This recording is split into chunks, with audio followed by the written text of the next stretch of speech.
Vamos, irmãos, à palavra de Deus nesta noite. Carta de Paulo a Efésios, capítulo 1, versículos 13 e 14.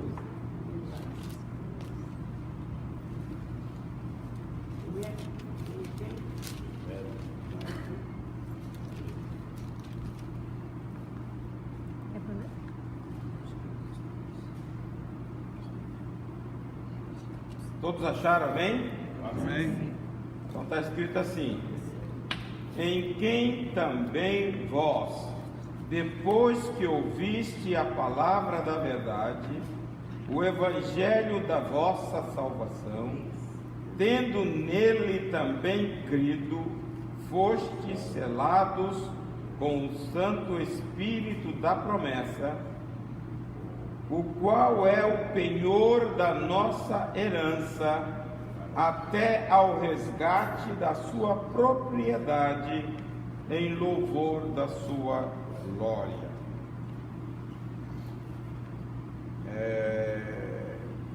Vamos ler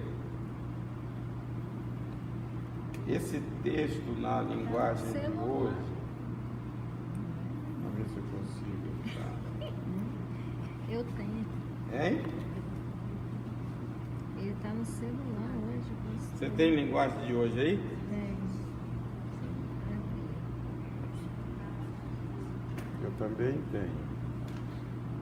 Que diz o seguinte: a mesma coisa aconteceu também com vocês, quando ouviram a verdadeira mensagem, a boa notícia que trouxe para vocês a salvação.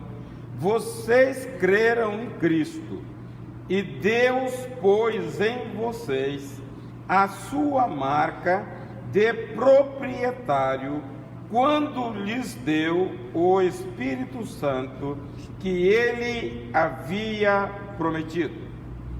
O Espírito Santo é a garantia de que receberemos o que Deus prometeu ao seu povo. E isso nos dá a certeza de que Deus dará liberdade completa aos que são seus. Portanto, louvemos a sua glória. Vocês entenderam? Hein? Achou o quê? É 13 e 14. Então, quero saber se vocês entenderam o que Paulo está dizendo. Qual também vós temos ouvido a palavra da verdade, o evangelho da vossa salvação, tendo nele também crido, foste selado com o Espírito Santo da sua promessa, igual ao Senhor da nossa herança, para a redenção das possessões de Deus, para o louvor da sua glória. A Bíblia, Paulo está falando de algo que acontece conosco no momento em que nós ouvimos a palavra da verdade e cremos. Houve um tempo, nós que somos mais antigos no pentecostalismo, as pessoas diziam o seguinte: quem era selado era aquela pessoa que não vacilava, não se desviava. Por isso ela precisava ser batizada com o Espírito Santo. Então, tradicionalmente, quem pediu o batismo com o Espírito Santo falava: você se lembra? Vem selar, vem selar.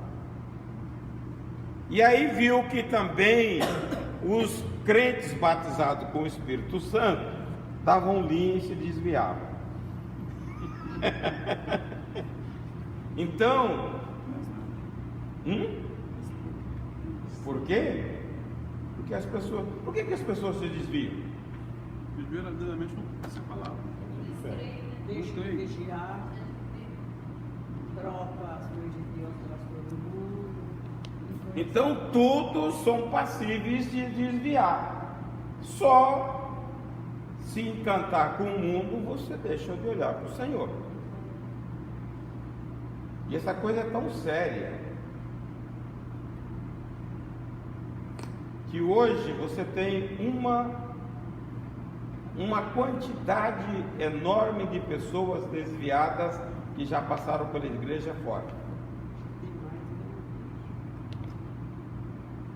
E agora eu te pergunto outra coisa: todos os que estão frequentando a igreja têm certeza e garantia do céu?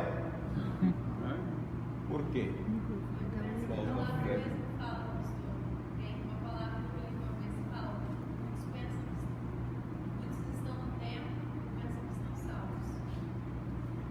Veja, nós temos que perceber, a Bíblia está trazendo, olha, a palavra da verdade pregada, e nós cremos nela. Quando nós cremos, Deus vem e nos sela, dá-nos antigamente os impérios, eles tinham o sinete que marcava propriedade.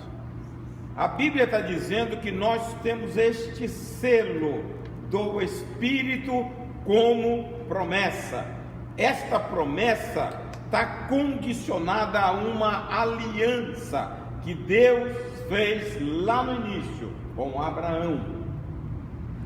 Em Abraão, Deus promete Jesus, que traz a mensagem, a verdade, o evangelho da verdade, e promete também o derramar do Espírito Santo. Em Abraão, muitas pessoas acham que é Joel, não é. Joel é uma profecia. Então a promessa é dada a Abraão em uma aliança, a nossa salvação e o selo, e a garantia do Espírito. Então, este selo é o selo do novo nascimento. Quando nós cremos, a Bíblia está dizendo bem claro aí, quando cremos, nós somos selados, nós somos filhos de Deus, nós temos uma aliança com o Senhor, e o Espírito de Deus passa a morar em nós. Quando você começa a estudar a palavra de Deus, e você vê a função desta pessoa em nós, começa na salvação. Se nós não abrirmos ao Espírito Santo, nós não seremos salvos. Só que o Espírito de Deus não nos condiciona só à salvação, e é aí que muitos de nós pensam que é o fim. Vida cristã sem a presença do Espírito não existe.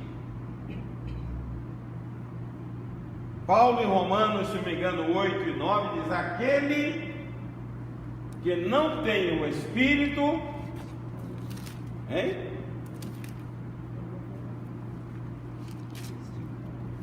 Esse tal não é dele. Então, a relação de propriedade vem mediante o Espírito em nós. O Espírito, a Bíblia diz que é uma pessoa que passa a habitar em nós. Então, como eu recepciono esta pessoa em mim? Se ele é santo. Aí começa a apertar, né? Se tem uma pessoa santa que vem e me marca e passa a morar em mim, como está lá em 1 Coríntios 6, 19 e 20, eu preciso ter condições para que esta pessoa se sinta bem em mim. Só que ele não quer só me trazer salvação. A nossa transformação de vida na imagem de Cristo é também através da ação do Espírito Santo. quando eu não me abro, quando eu não me submeto a Ele, ao trabalhar dele, eu vou ficar na igreja um crente casca grossa. Vocês já viram isso na igreja? Hein? Existe na igreja no país. 3 requisitos para o Espírito permanecer em nós: coração puro, mãos limpas e mente renovada. Buscando esses 3, Veja, está bem pronto. nós falamos aqui de uma igreja, uma ex-igreja lá fora no mundo, e muitos dentro da casa de Deus, também perdidos, porque não sabem relacionar com esta pessoa. Nós precisamos entender, nós somos marcados, logo nós não nos pertencemos. Vamos ver 2 Coríntios, capítulo 1, vamos ver também você tem aí 1, 21, 22, na linguagem de hoje. Olha a expressão que ele usa aí. 2 Coríntios, o quê? Capítulo 1, versículo 21 e 22. Pois é o próprio Deus que nos dá, a nós e a vocês, a certeza de que estamos unidos com Cristo. E foi Deus quem nos separou para si mesmo. Como dono, Ele pôs a sua marca em nós e colocou no nosso coração o Espírito Santo, que é a garantia das coisas que Ele guarda para nós. Está entendendo? Foi o próprio Deus que nos dá esta certeza, esta convicção, que nos separou para si. E como dono, aí o negócio pega. E como dono, Ele pôs a sua marca em nós e colocou no nosso coração o Espírito Santo.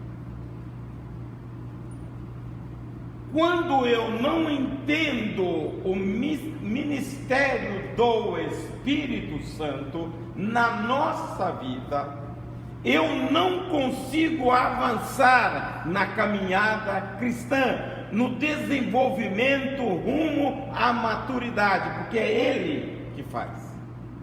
Eu entendo assim que essa possessão, essa posse de Deus na nossa vida, só se nós estivermos completamente isentos do pecado.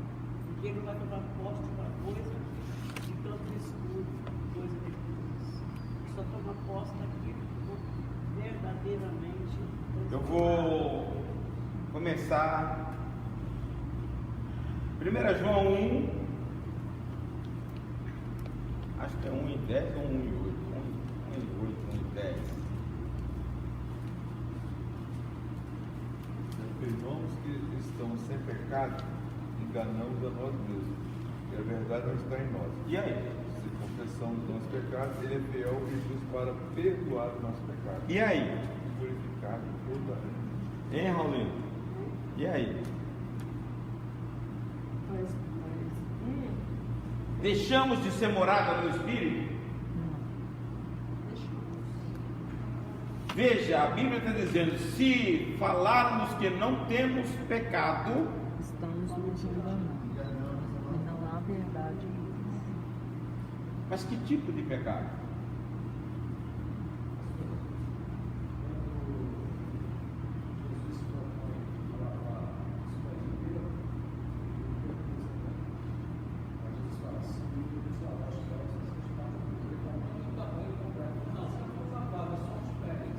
Só os pés. Esse pecado aqui é de não crer Deus enviou Jesus Cristo. Agora leia Hebreus 10, 26 e 27. Para a gente começar a centralizar. Pois pecamos voluntariamente, com pleno conhecimento da verdade, já não há sacrifício de pecado. Pagamos apenas juntamente tremendo e ardendo fogo considerado sem pecado. Veja, lá João está dizendo, ó, se eu falar que eu não tenho pecado, eu sou mentiroso. Hein? Então, esse tipo de pecado você precisa deixar e conhecer a verdade. Continue no 29. 27. Não, agora no 29. Com mais severo castigo julgam vocês, merece aquele que pisou os pés do Filho de Deus, profanou o sangue da aliança, pelo qual ele foi santificado e insultou o Espírito da graça. Insultou. Veja, quando você disse de Jesus lavar os pés, Pedro falou assim, me lava todo. Ele falou, não, só basta os pés. Só basta esta sujeira. Esse tipo de pecado, pela nossa fragilidade no cotidiano, que João está falando. O escritor dos Hebreus está dizendo pecado costumaz, que as pessoas sabem que estão errando e não saem dele. Ele falou, não resta mais sacrifício, só uma expectativa de juízo, e Deus, a seu tempo, vai pesar mão. 5:24 do 1 Timóteo diz que de vez em quando Deus pesa a mão de imediato, e outros ele dá tolerância. Existem homens cujos pecados são ocultos, antes mesmo do julgamento, ao passo que outros só são descobertos depois, mesmo modo as revelações são. Então o que está dizendo aí? O juízo sempre virá. Tem uns que vêm de repente, tem outros que é tarde, na benevolência do Senhor. Ele dá quando quer, mas vem. E se não for filho, ela você Nem nem castiga. é isso. É aquilo que ele falou para Moisés, né? Terei misericórdia de quem eu tiver misericórdia. Se tiver misericórdia. E aí você não entra nesse campo, a gente não entra porque a gente não entende. Oh, esse cara pinta essa pequeira aí, não acontece nada. Você não fala isso de vez em quando? Aí um cara dá um passo em falso, a mãozona de Deus bate em cima dele. Mas eu acho que Ei? porque Deus conhece, Não sei. Paulo diz que há pecados de alguns que entram em juízo imediatamente, e há outros só mais tarde que vem. Quem compreendeu isso? Exatamente. Então, veja, irmã Raulina, a grandeza da misericórdia de Deus nos permite, mesmo dentro das nossas limitações e falhas, sermos moradas do Espírito Santo por causa de Jesus. O mérito não é nosso, o mérito é de Jesus. Mas se crê, pastor. Mas eu tenho que crer. Veja, de vez em quando eu dou uma tropeçada e machuco alguém. Eu tenho que reconhecer. Você passa pela vida sem pecar. Os pecados objetivos: não matarás, não adulterarás, não furtarás, não cobiçarás. Esses são pecados de natureza. Esse precisa estar afastado. Para no capítulo 5 de 1 Coríntios, que Paulo fala, corta esse cara, tira daí. Tá? Mas há pecados que a gente, por exemplo, nós estamos num processo de santificação. Muitas pessoas são duras de boca, outras são duras de coração, e eu tenho que reconhecer o seguinte: eu sou portador do Espírito, e me deixar ser trabalhado por Ele.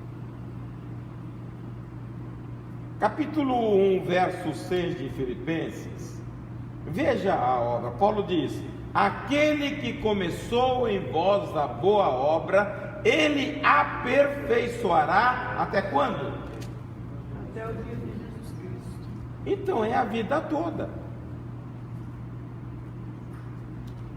A vida toda você está sendo melhorado pelo Senhor. Eu sempre fico pensando nisso.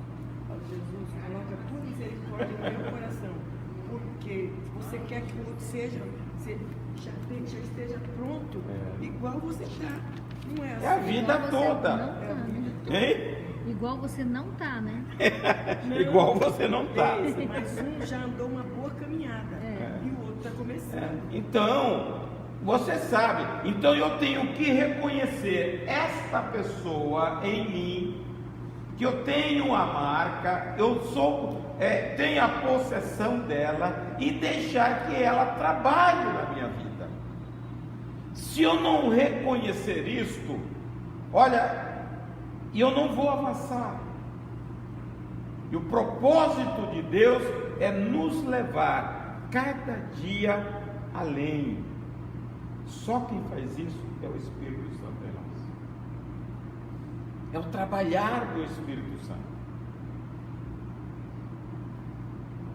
A Bíblia diz que a nossa carne, ela combate contra o Espírito, mas através do Espírito de Deus em mim, eu posso levar toda essa influência contrária à crucificação. Gálatas 5 e 16 diz: andai em espírito e jamais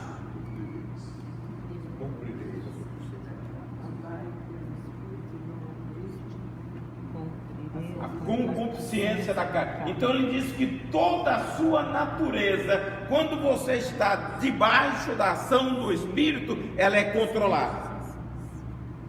Quando você vê pessoas saindo do normal, você já pode saber, o Espírito está longe dela.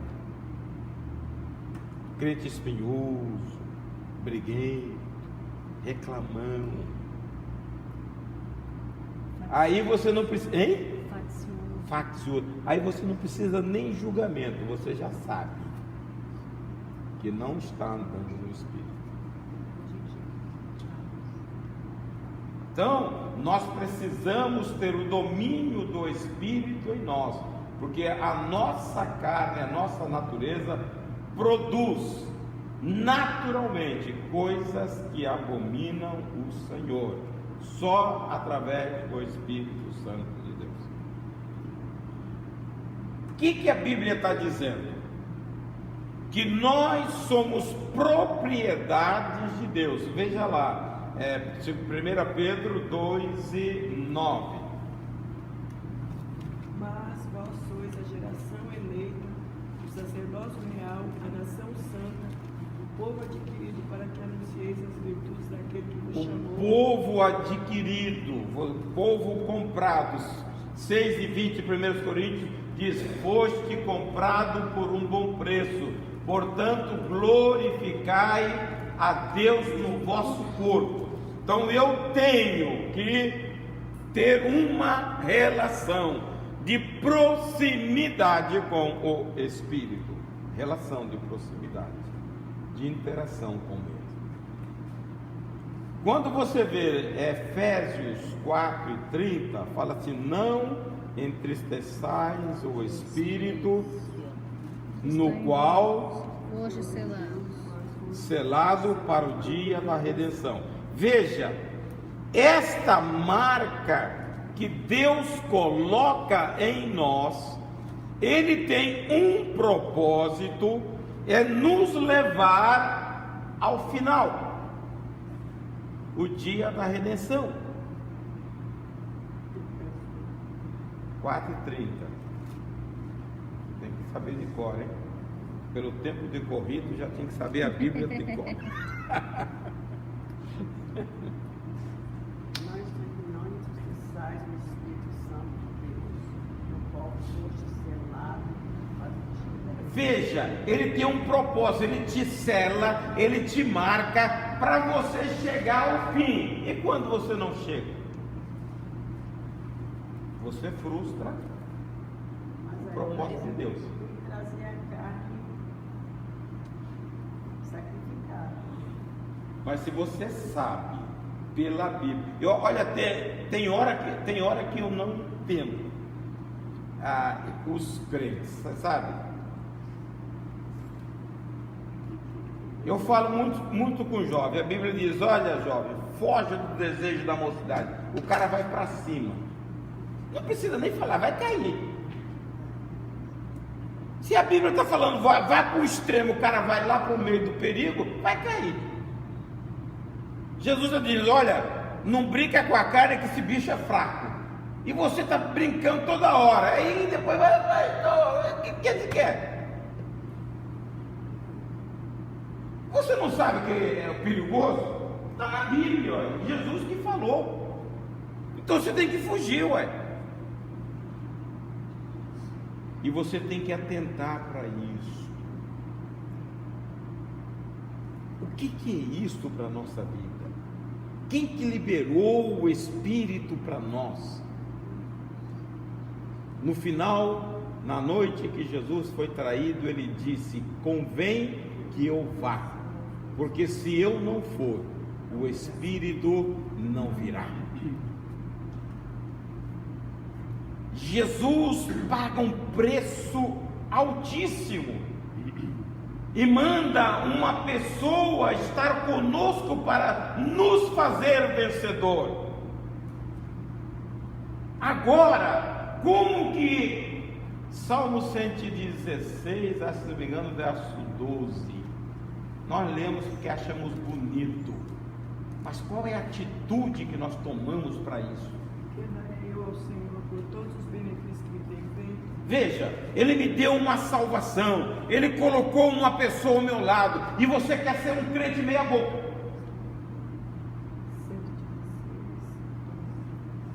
O salmista diz: o que darei? Romanos 8:32, leiam aí, complementando esse versículo. Aquele que não poupou o seu próprio filho, antes por todos nós o entregou, porventura não nos dará graciosamente com ele todas as coisas? Aquele que não poupou o seu próprio filho, o que tinha de melhor, o que você está fazendo para o Senhor? Hebreus capítulo 6, vamos ler o versículo 9. O versículo 4 em diante fala de um grupo de pessoas que tem queda, que abandona os caminhos do Senhor. Mais de vós, amados, esperamos coisas Melhores. Só isso. Veja, se eu recebi, se Deus deu o melhor que Ele tinha para nós, o que você está fazendo de melhor para o Senhor? Tá? A partir do versículo 4, ele fala de um grupo de pessoas que abandonam a fé. Ele fala: é impossível voltar ao arrependimento pessoas que foram salvas, pessoas que desfrutaram do Espírito. Embora tem pessoas aí, denominações, que dizem que uma vez salvo, para sempre salvo. Eu não creio nessa doutrina, não. Tá? Porque a Bíblia está falando aí. Mas ele fala: mas de vocês que permaneceram aqui, nós esperamos coisas melhores. Nós falamos há pouco dia sobre Davi, a paixão dele pelo Senhor. Nós, como crentes hoje, tendo a plenitude do Espírito à nossa disposição, tendo a marca da propriedade de Deus na nossa vida e a força do Espírito para nós somos um crente meia boca, desculpe falar isso. Nós somos religiosos, nós não entendemos o que Deus fez para nós, porque nós não interamos com o Espírito Santo como Ele quer. Nós precisamos fazer para Deus coisas melhores. Nós nos satisfazemos em frequentar uma igreja de vez em quando. Vida no Espírito, irmãos, é uma vida de relação com Ele. Eu tenho falado ultimamente, eu não entendo crentes batizados com o Espírito Santo que falam língua de ano em ano, não tem relação nenhuma com o Espírito Santo. Um sopro de ruba. ou quando não mata. O Satanás está com outra estratégia hoje, que é por não ter uma relação, nós não temos um entendimento no espírito. Satanás não quer grandes coisas, ele quer matar crente dentro da igreja, sentadinho aí. Porque você não tem uma relação com ele, porque o Espírito vê, o Espírito fala e o Espírito te diz. Se você tiver uma relação, ele está te avisando. E aí nós ficamos, muitas vezes, pensando que é de Deus e não é. Ouvir a voz e entender a voz de Deus. Tem muitas pessoas como Samuel, que ele ouve a voz de Deus e ele pensa que é a voz dele. Mas Samuel tinha uma desculpa, era criança.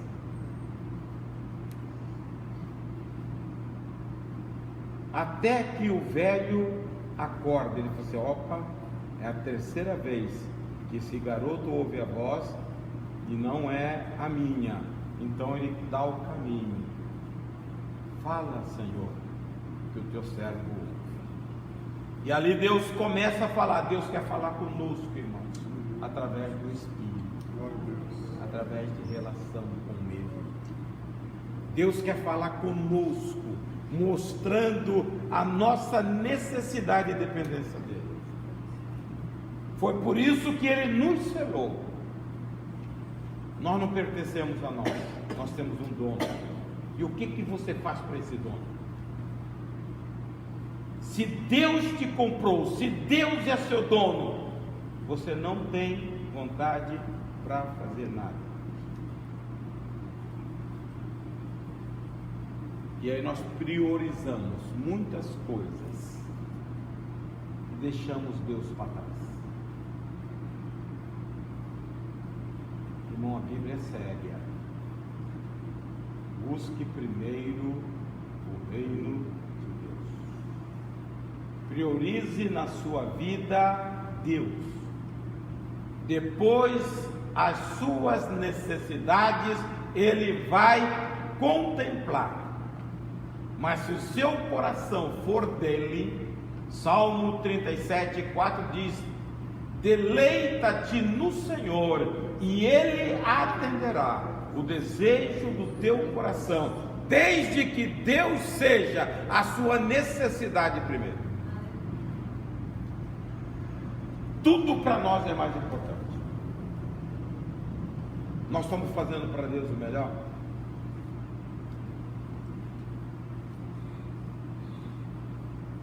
O profeta Isaías, no capítulo 53, ele fala de Jesus, lá no capítulo, versículo 11, se não me engano, ele diz assim, e ele fala do sofrimento de Jesus, moído pelas nossas transgressões. Ele vai sozinho como cordeiro mudo. Lá no 11 ele diz, e ele verá o sacrifício da sua alma e ficará satisfeito. Deus nos deu Jesus e Ele olhou para nós e vê esse grupo de pessoas que se renderam a Jesus, que ama o Senhor. Ele diz assim: vale a pena.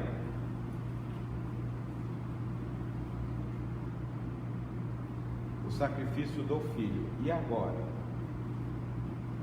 Está valendo a pena a sua vida?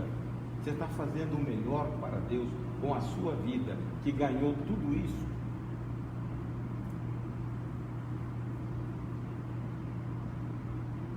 Nós somos crentes muito preguiçosos, nós não recompensamos. Que darei ao Senhor pelos benefícios recebidos? Eu sento em cima e não faço nada. Essa é a verdade. Nós não falamos que Jesus salva, nós não oramos por quem necessita, nós não restauramos o perdido, nós não fazemos nada e falamos: eu sou filho de Deus, como filho que trabalha. Jesus fala: eu trabalho porque meu Pai trabalha.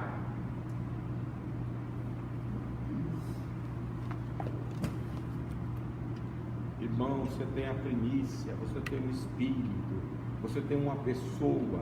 Quando eu não ando em relação de interação com esta pessoa, você está entristecendo, porque ele tem um propósito em você e você não está cumprindo o propósito. Aí Paulo diz: não entristeçais. Deus não nos chamou para o bem bom, irmãos. Deus nos chamou para o trabalho. Você ora? Quanto tempo você ora? Você lê a Bíblia? Você estuda a palavra? Ela te aquece o coração? Se não faz isso, irmãos, você é um religioso. Jesus, quando ele começa a confrontar os escribas e fariseus, Mateus capítulo 5, versículo 20, ele disse: a vossa justiça não exceder em muito os dos escribas e fariseus, você nunca vai entrar no reino. E tem muitos crentes que não faz a metade dos escribas e fariseus. Pois eu vos digo que se a vossa justiça não se exceder à dos escribas, A minha versão fala em muito. Veja, de modo nenhum tereis no reino. olha, os fariseus estavam todos os dias na sinagoga. Eles tinham o Pentateuco decorado. Tem crente que não decora um versículo. E eles andavam com os filactérios por todos os braços, para toda hora. Chegava nas esquinas, levantava a mão, uma hipocrisia, mas fazia verdadeiras orações. Tem muito crente que não faz isso. E Jesus está dizendo: se você não exceder em muito, você não vai entrar.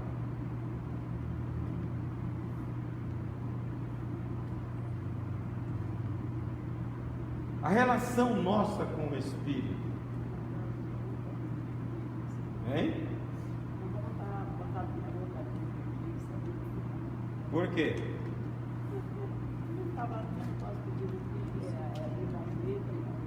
A minha também é Almeida. A Ponta Vida, né? Olha aqui, 5:20. Aqui diz o seguinte: aqui a minha fala: em muito, a dos escribas e fariseus jamais. Então não é só exceder, tem que exceder em muito. Hein? Superior, muito superior. Irmãos, qual é o grande problema? Nós fomos chamados por Deus, por Jesus, para ter o modelo de vida que Jesus teve. Nós temos que refletir na nossa vida Jesus. E quem nos ajuda a fazer isso é o Espírito Santo. Agora você tem que se preocupar, irmãos, a viver uma vida assim. Eu fico muito preocupado, irmãos, porque eu andei com esses conceitos muito tempo. Como eu sou um crente velho, eu não preciso de tanta coisa. E aí que se engana.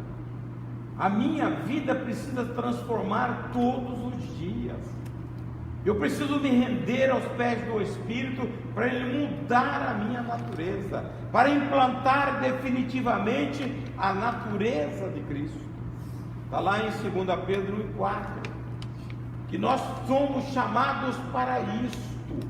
Um crente com a natureza de Cristo, ele vai aonde estiver, sem preocupação, ele vai mostrar Jesus. Aonde você entrar, as pessoas vão dizer: por que você é diferente? Mas como nós não temos preocupação de relacionar com o Espírito Santo para nos mudar, nós achamos que é assim, e não é, irmãos. Depende da nossa vida de comunhão com Deus, Capítulo 13 de 2 Coríntios, versículo 13. Aquilo que a gente fala em todo culto, final do culto. Do nosso Senhor Jesus Cristo, o amor de Deus e a comunhão do Espírito Santo. Comunhão do Espírito Santo, é ligação. João diz no 1 Epístola 1 e 3, a nossa comunhão é com o Pai e com o seu Filho. Comunhão é coinonia, entrelaçamento. Eu preciso ter isso com o Espírito Santo para ter um entendimento espiritual, irmãos.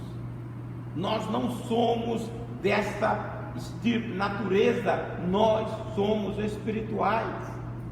Paulo diz isso lá em 1 Coríntios capítulo 2, a partir do verso 14, ele diz que o espiritual entende tudo, mas o carnal não. Ele discerne tudo, mas o carnal não, o natural não. Então eu preciso de uma relação. Além do selo que nós temos, Jesus faz isso com os discípulos no capítulo 20 de João, versículo 22, se não me engano, mas ele diz: vocês precisam de algo mais. Fiquem em Jerusalém até que do alto sejais revestidos de poder.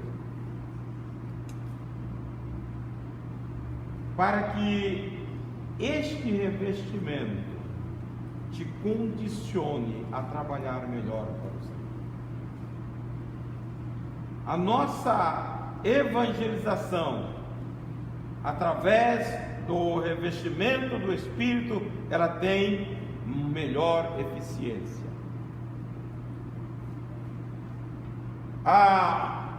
O cumprimento do fazer discípulo através do revestimento tem melhor eficiência. Quando Deus dá isto, é para o trabalho, e nós não entendemos.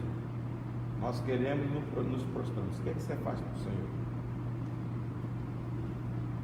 Quando eu entendo esta chamada de Deus, penhor da nossa herança, até ao resgate da sua propriedade, até a consumação, até o dia da redenção. Nós precisamos nos firmar, irmãos, em Jesus, em Deus, para que a nossa vida seja uma vida de crescente. Porque a gente olha para a igreja, há ou não há um esfriamento e um desânimo? Ou vocês não estão percebendo isso? Ninguém chora aos pés do Senhor. Ninguém chora por almas nem por batismo com o Espírito Santo. Há um esfriamento, e nós estamos percebendo o seguinte, que a influência de lá está entrando aqui. Leia capítulo 4 de Tiago, versículo 4 e 5. Veja o que Tiago diz sobre isso. Tem tudo a ver com o que nós estamos falando agora. Infiéis, não compreendeis que a amizade do mundo é inimiga de Deus? Aquele, pois, que quiser ser amigo do mundo, constitui-se inimigo de Deus. Ou supondes que em vão afirma a Escritura, é com ciúme que por nós anseia o Espírito, que Ele fez habitar em nós. Veja, ele está falando de uma relação de traição. Deus nos comprou, nos selou, nos marcou, e quando eu olho para o mundo, ele na outra versão diz adúlteros e adúlteras, porque eu estou quebrando uma relação e estou traindo o Senhor. E aí ele fala: o Espírito que habita em vocês tem ciúme, porque ele quer ter primazia na sua vida, e você está se jogando no mundo. Tiago 4,5. 4,5.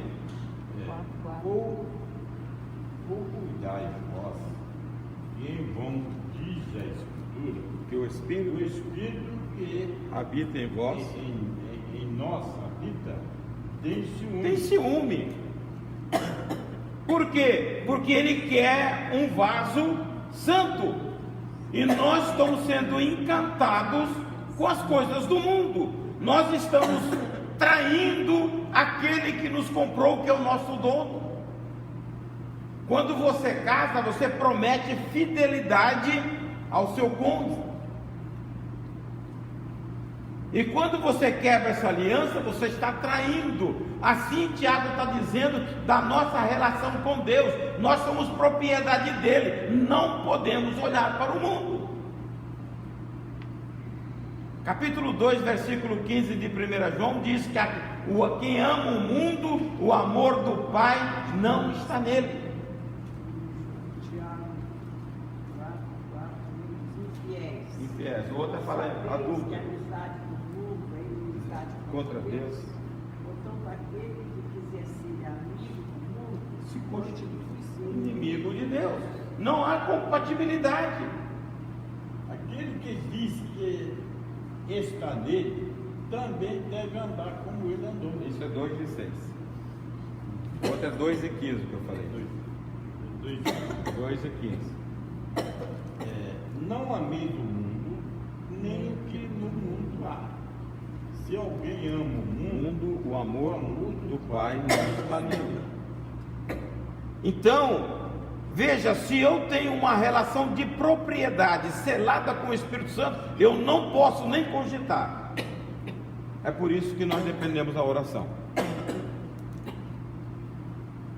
Buscar o Senhor em oração. A força do crente é a oração. Pastor, qual a prioridade dessa palavra? Você não amigo do mundo. Não amigo do mundo. Em que situação? Como? Quem pode amar o mundo? Capítulo 22 de Mateus, versículo 37. Leia lá.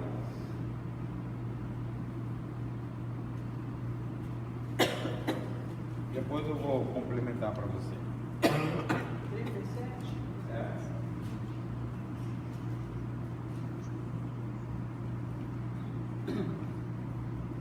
Já achou? Se não achou, eu vou ter que citar. último, envio-lhes. Não, 22, 37 de Mateus. Respondeu-lhe Jesus: Amarás o Senhor teu Deus de todo o teu coração, de toda a tua alma, de todo o teu entendimento. Se é de toda, não há espaço para o mundo. É por isso que tem ciúme. Porque você foi comprada para amar ao Senhor. Você pertence a Deus, você é propriedade dele. Quando você volta a olhar com o encanto do mundo, Deus está fora. Deus quer ter prioridade na nossa vida. 1 João 5. O que é nascido de Deus vence o mundo. E esta é a vitória que vence o mundo, a nossa fé. O mundo é um sistema. É o sistema. A terra, a vida. Tá? É um sistema. Salmo 24, do Senhor é a terra e toda a sua plenitude, mas existe um sistema, governado por Satanás, e é este sistema que influencia a nossa vida, tá? Mas por questão que o Espírito Santo mora na vida dele, que ele sabe o Deus tem que estar em primeiro lugar, Deus tem que estar em primeiro lugar. Mas ele faz isso. Eu vou citar um exemplo aqui que acontece conosco. Faz um churrasco e convida a igreja, vai todo mundo ou não vai? Faz um culto de ensino de oração, vem alguém, vem esse grupinho. Qual está a prioridade? Hein?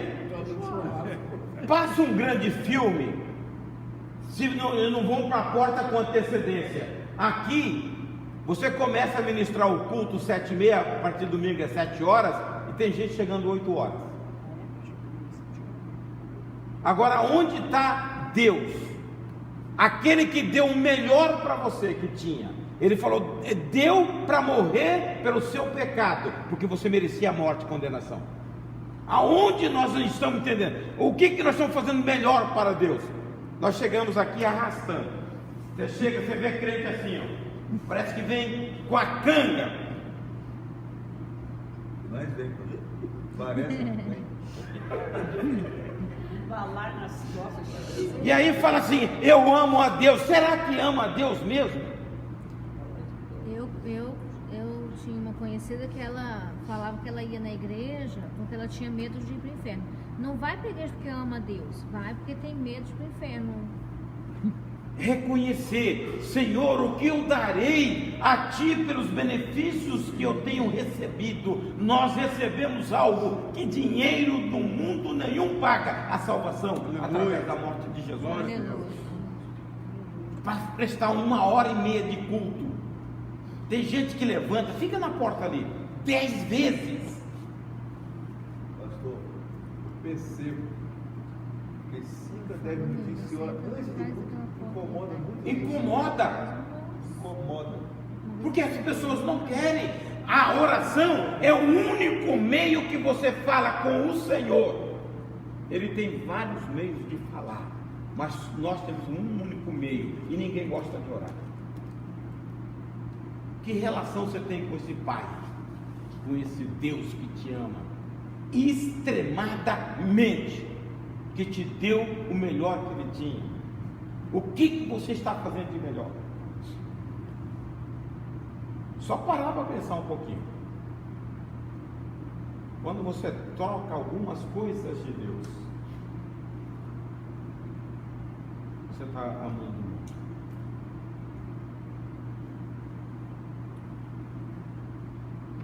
Qual é o tempo que você reserva ao Senhor? Com prazer. Tem gente que vai orar com medo. Hein? Por quê? Vou pedir, não vou receber. Você tem que orar pelo menos você quer retorno. Falta de fé. Se eu não tiver, você tem que orar por prazer, de uma relação íntima com Ele, comunhão. Mas aí não vai receber mesmo, né? Hein? Se for orar assim, achando que não vai receber. Veja, quando nós começamos a ter uma relação de comunhão com Deus, você deixa de ser pidão. E deixa de ser pedido. Você vai orar, o estilo de oração é outro. Tem gente que vem com a sua lista de supermercado. Senhor, é fulano, é cicrano, é isso, eu preciso disso, preciso daquilo. Hein? Então, quando você tem uma relação, Deus cuida, Deus cuida de nós. Você precisa crer nisso. A Bíblia diz que nenhuma folha cai, nem o cabelo da nossa cabeça cai sem permissão de Deus. Então, quando foi que Deus falhou com você? Você tem alguma experiência de falha de Deus com você? Por que você não é fiel a Ele? Não confia muito nele? Mas tem gente que acha que Deus falhou. Porque quando não fez a vontade. Não fez a vontade dele, acha que pediu, mas Deus não deu. Pedis e não recebeis? Pedis para o próprio deleite. Está lá em Tiago. Pedis para o vosso Próprio deleite. Agora João diz: tudo que nós pedimos segundo a sua vontade, o que ele faz? Concede.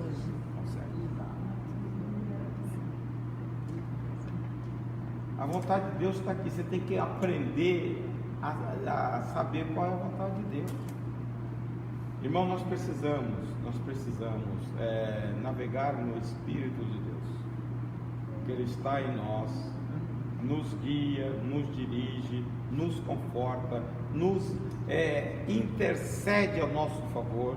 8:26 de Romanos diz que Ele intercede com gemidos inexprimíveis, porque não sabemos pedir como convém. Quando nós oramos mal, temos uma necessidade e pedimos outra.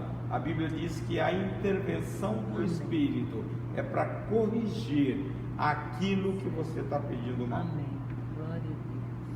Ele fala assim: Pai, não é bem isso que o cara quer, não. Ele quer, precisa Glória a disso. Jesus. Você está pedindo uma coisa, mas a sua necessidade é outra. Então ele intercede com gemidos inexprimíveis. Nós precisamos andar no Espírito mais do que nunca, porque nós estamos vivendo tempos nebulosos e Jesus está se aproximando. Glória a E Deus. Satanás sabe que o tempo dele é curto, por isso que ele está atacando.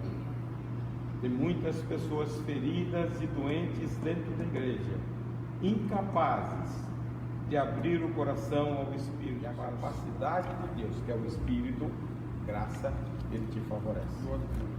Mas você conversa com pessoas, eles sabem, ficam doentes. Saiu uma estatística meio assustadora. Eu li, se não me engano, ontem ou hoje, dizendo que a depressão vai dominar até 2020. Aí, meu irmão, está na porta.